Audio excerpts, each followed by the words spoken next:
সেটা সবই কিন্তু আমাদেরই কর্মের ফল, নিশ্চিত রূপে জেনে নিন।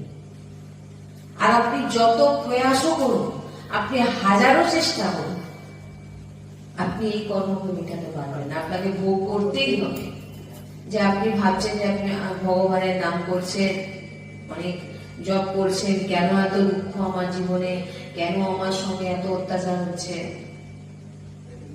কোন ভক্ত নিজের সুখের জন্য ভজন করে না, বুঝবেন।